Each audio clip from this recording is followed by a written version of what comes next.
और जापान का हिरोशिमा शहर G7 की बैठक के लिए पूरी तरीके से तैयार है। आज से 21 मई तक G7 की बैठक हिरोशिमा में होने वाली है।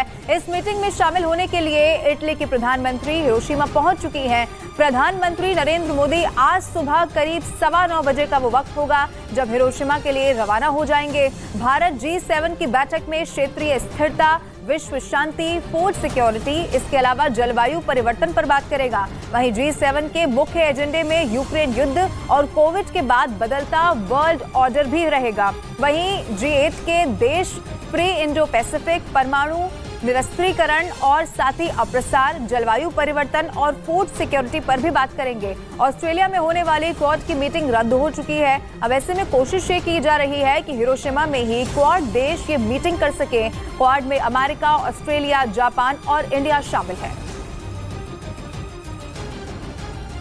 क्वाड की शिखर वार्ता जब हिरोशिमा में होगी तो जो एजेंडा पिछली क्वाड की शिखर वार्ताओं में नेताओं के बीच में जिसके प्रति सहमति बनी है, उस सहमति के आधार पे क्वाड किस प्रकार से आगे सहयोग करे, आगे सहकार्य करे विभिन्न क्षेत्रों में। आर्थिक क्षेत्र हैं, मैरीटाइम डोमेन अवेयरनेस के क्षेत्र हैं, डेवलपमेंट कोऑपरेशन के क्षेत्र हैं, इंडो पैसिफिक में किस प्रकार से क्वाड देश अपना सहयोग और आगे बढ़ाएं, उससे संबंधित जो मुद्दे हैं वो सारे के सारे मुद्दे अब जो है हिरोशिमा में, यदि इस क्वाड शिखर वार्ता का समय से आयोजन हो पाता है तो उसमें वो पूरी तरह से डिस्कस किए जाएंगे। और आपको ये भी बताएं कि प्रधानमंत्री नरेंद्र मोदी भी यहां से रवाना हो जाएंगे, लेकिन जापान का हिरोशिमा शहर G7 की बैठक के लिए पूरी तरीके से अब तैयार हो चुका है, क्योंकि आज से ही 21 मई तक G7 की बैठक हिरोशिमा में होने वाली है। इस मीटिंग में शामिल होने के लिए आपको ये भी बता दें कि देश के प्रधानमंत्री नरेंद्र मोदी आज रवाना हो जाएंगे। वो तस्वीर भी हम आपको दिखाएंगे, लेकिन इटली की प्रधानमंत्री हिरोशिमा पहले से ही पहुंच चुकी हैं। ये दो तस्वीरें इस वक्त आपके टीवी स्क्रीन पर हम आपको दिखा रहे हैं। हिरोशिमा G7 के लिए पूरी तरीके से तैयार हो चुका है, क्योंकि जापान के हिरोशिमा में ही ये G7 की बैठक होनी है। और दूसरी तस्वीर आप देखिए, प्रधानमंत्री नरेंद्र मोदी भी आज सुबह करीब 9:15 बजे का वो वक्त होगा जब हिरोशिमा के लिए रवाना हो जाएंगे, क्योंकि भारत G7 की बैठक में कई ऐसे मुद्दे हैं जिनको रखने वाला है, जिसमें क्षेत्रीय स्थिरता शामिल होगा, विश्व शांति शामिल होगा, फूड सिक्योरिटी इसमें शामिल होगा, जलवायु परिवर्तन भी एक बहुत अहम मुद्दा रहने वाला है, जिस पर भारत अपनी बात यहां पर रखेगा, इस पर बात करेगा। वहीं आपको ये भी बता दें कि जो G7 का मुख्य एजेंडा है उसमें इस वक्त जो वॉर चल रही है, महायुद्ध चल रहा है रूस और यूक्रेन के बीच में, वो भी रहने वाला है।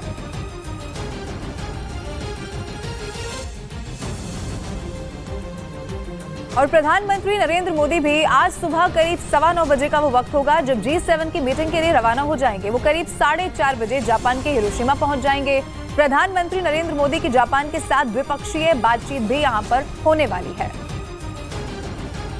तो इंतजार है प्रधानमंत्री नरेंद्र मोदी जब यहां से रवाना होंगे।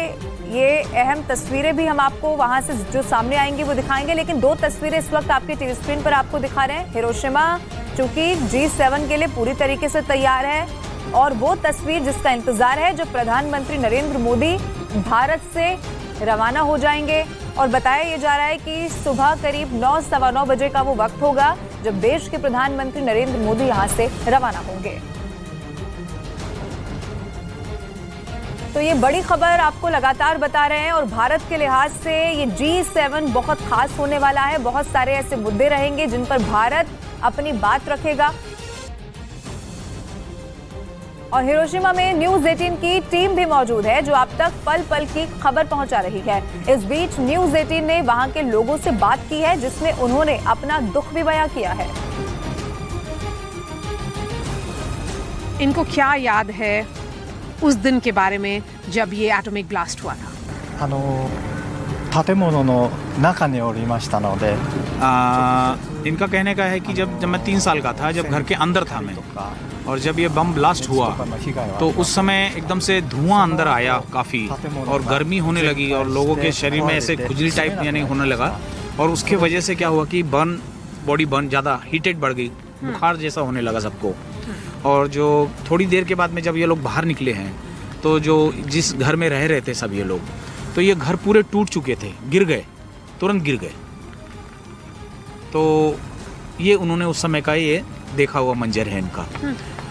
मिस्टर कुबोटो से ये भी पूछिए कि इनके परिवार में कौन कौन था, क्या इम्पैक्ट हुआ था उस दिन और उसके बाद क्या क्या हुआ।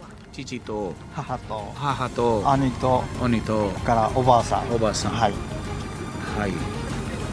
तो इनके परिवार के अंदर में इनके माता पिता और भाई बहनें सब थे। 被爆直後は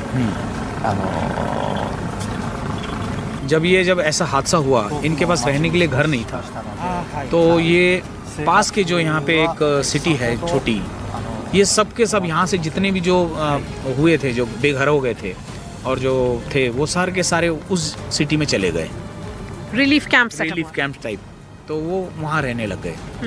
तो स्कूल में पढ़ाई कैसे हुई इनकी, आगे जिंदगी में क्या क्या हुआ, इनके परिवार में कौन कौन था उस वक्त और कितने लोग बच गए।